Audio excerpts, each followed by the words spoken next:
के फैसलाबाद में फैक्ट्री धमाके में अमवात की तादाद 18 हो चुकी है। कमिश्नर फैसलाबाद ने वाक़े की तहकीकात के लिए 5 रुकनी कमेटी कायम कर दी है। इसी पर मजीद बात करते हैं अपने नुमाइंदा यूसुफ चीमा से, जो इस वक्त जाए वक़ुआ पर मौजूद हैं। यूसुफ, बताएगा, तादाद 18 हो चुकी है, क्या तहकीकात की जा रही हैं, अब तक क्या तफसील सामने आई है? देखिए, बिल्कुल अफसोसनाक सूरत हाल है। यहाँ पर तादाद जो है मजमूई तौर पर 18 हो चुकी है और एक एक ख़ानदान के, अगर एक ख़ानदान ऐसा है जहाँ पे मियाँ बीवी 7 बच्चे, आगे से उनके बच्चे, मजमूई तौर पर 7 लोग जो हैं बच्चों समेत जाँ बाक हुए। जबकि दूसरा एक शख्स आशिक नाम का बताया जाता है, जो बेचारा एक पावरलूम मुलाजम था, उसके 3 ही बेटे थे और तीनों समेत वो आशिक हुसैन जो है वो भी इस खौफनाक हादसे में का शिकार हो गया। इस तरह से 2 भाई जो फैक्ट्री के मुलाजम थे वो भी जाँ बाक हुए। तो इस टाइम बिल्कुल बेसरो समानी की सूरत हाल जो है वो यहाँ पर देखने में आ रही है। लोग खुद पहुँच कर उनकी मदद के लिए पहुँच रहे हैं। एक ख़ानदान ऐसा जिसके 4 अफराद जो हैं वो मौका पर ही जाँ बाक हुए, उनको उनके वर्सा जो हैं यहाँ पर पीछे कोई नहीं बचा था, उसको डी टैप में उन्होंने अपनी लाशें वहाँ पे मुंतकिल कर रहे हैं। दीगर लाशें जो हैं उनको अस्पताल से यहाँ आने का सिलसिला अब शुरू हो चुका हुआ है। लोगों ने अपनी मदद आप के तहत यहाँ पर टेंट वगैरह लगाकर रास्तों को बंद करना शुरू किया है। और एक बिल्कुल अफसोस की सूरत हाल है यहाँ पर। ज़िला इंतज़ामिया का ये कहना है कि हम लोग इंक्वायरी कर रहे हैं, तफ्तीश करते हैं कि इसमें क्या वजूहात जो हैं वो हुई हैं जिसके बायस ये सारा वाक़या हुआ है। पुलिस का यही कहना है कि मरकज़ी जो मुलज़म है, जो मालिक है फैक्ट्री का, वो गिरफ़्तार नहीं हो सका है। उसको हम लोग गिरफ़्तार करने की कोशिश कर रहे हैं। वर्सा से जब हमारी बात हुई तो वो ये स्टैंड ले रहे हैं कि हम लोग तदफीन की तरफ नहीं जाएंगे जब तक हमारे सर पर ये मंडलाने वाला ख़तरा जो है इसका कोई प्रॉपर सदेबाब नहीं हो जाता, या वो शख्स जो इसके अंदर मुलव्वस है, जिनको हम बारहा ये तलकीन करते रहें कि भाई इसको बंद करवा दें, या जिनको दरख्वास्त देते रहें, जब तक हमारा किसी साइड पे कुछ नहीं प्रॉपर रिस्पॉन्स हमें मिलता तब तक हम लोग तदफीन भी नहीं करेंगे।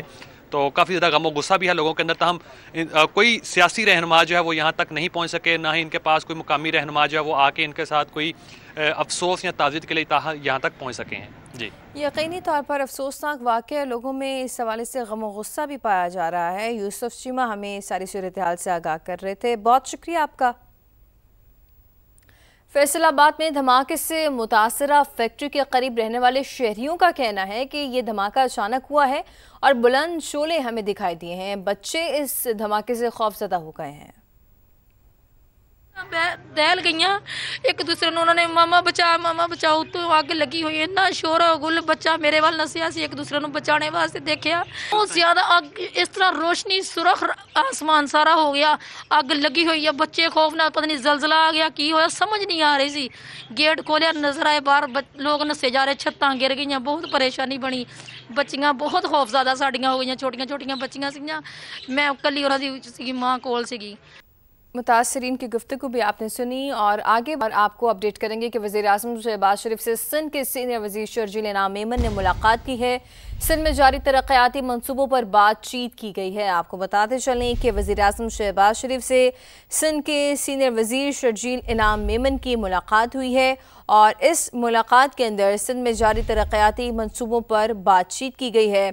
अहम मुलाकात है वज़ीर-ए-आज़म शहबाज शरीफ से सिंध के सीनियर वज़ीर शर्जील इनाम मेमन की, और इस मुलाकात के अंदर सियासी सूरत हाल पर भी गुफ्तगू हुई है, जबकि सिंध में जो वफाकी तरक्याती मंसूबे हैं उनके ऊपर भी बातचीत हुई है, उनका जायज़ा भी लिया गया है, उनकी तकमील के हवाले से गुफ्तगू भी हुई है।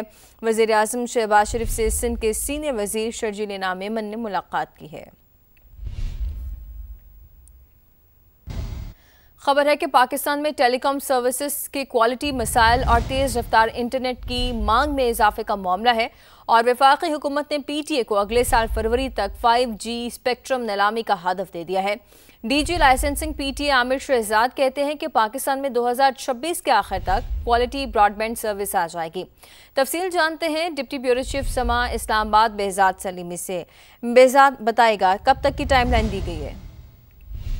जी, पाकिस्तान में टेलीकॉम सर्विसेज की क्वालिटी के हवाले से मुसलसल शिकायत सामने आ रही हैं और तेज़ रफ्तार इंटरनेट की मांग में भी इजाफा हुआ है, जिस पर हुकूमत ने अब ये फैसला किया है कि जल्द से जल्द मुल्क में 5G सर्विस को लॉन्च किया जाए। इसीलिए वफाकी हुकूमत ने PTA के लिए फरवरी 2026 तक 5G स्पेक्ट्रम की नीलामी का हदफ मुकर्रर किया है। इसी हवाले से PTA के director general licensing Amir Shahzad ने समा को बताया कि हुकूमत 5G स्पेक्ट्रम से मुतल्लिक कंसल्टेंट की रिपोर्ट का जायजा ले रही है और जायजा मुकम्मल करने के बाद जो ही हुकूमत की जानिब से इस हवाले से पॉलिसी डायरेक्टिव जारी किया जाएगा।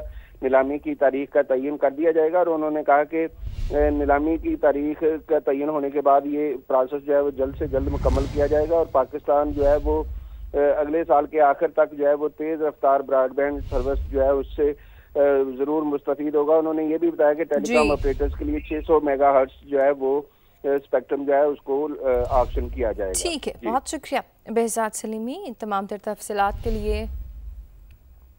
सिंध हाईकोर्ट में शुगर मिल्स की सब्सिडी के इजरा की दरखास्तों पर समाअत हुई है। अदालत ने 16 दरखास्तों पर फैसला महफूज कर लिया है। राना लियाकत हमारे साथ मौजूद हैं। राना लियाकत बताएगा, फैसला महफूज कर लिया गया है, कब तक सुनाए जाने का इम्कान है? देखें, 2013 में शुगर मिल्स एसोसिएशन ने ये दरखास्त दायर की थी कि जो टेडाप है उन्होंने 850 मिलियन की जो सब्सिडी है वो रोक ली है और इस पर ये समाअत मुसलसल सिंध हाई कोर्ट में जारी थी। आज अदालतों वकला के दलाइल मुकम्मल होने के बाद अदालत ने इस पर फैसला महफूज कर लिया है। यहाँ जो टेडाप के वकील हैं उनका मौकफ था कि वजारत सनत व तजारत की ये जो डिमांड थी या उनकी डायरेक्शन थी उसके बाद ये सब्सिडी रोकी गई है, लिहाजा चूंकि इसकी जांच पड़ताल होना लाजमी है। इन दलाइल के बाद अदालत ने फैसला महफूज कर लिया। तवक्को है कि अगले हफ्ते सिंध हाई कोर्ट ये जो फैसला है शुगर मिल्स एसोसिएशन का 850 मिलियन की सब्सिडी का, इस पर फैसला सुना देगी। जी, बहुत शुक्रिया आपका अपडेट करने के लिए। और अब आपको बताएं कि बन्नू में दहशतगर्दों का हुकूमती हिमायत याफ्ता लश्कर कमांडर कारी जलील के दफ्तर पर हमला, 7 अफराद जाम बहक हुए। पुलिस के मुताबिक दहशतगर्दों की फायरिंग से 2 अफराद जख्मी हुए, जिन्हें डिस्ट्रिक्ट हेडक्वार्टर अस्पताल मुंतकिल कर दिया गया है। वाक़े के बाद पुलिस और सिक्योरिटी फोर्सेस ने इलाके को घेरे में लेकर दहशतगर्दों की तलाश शुरू कर दी है।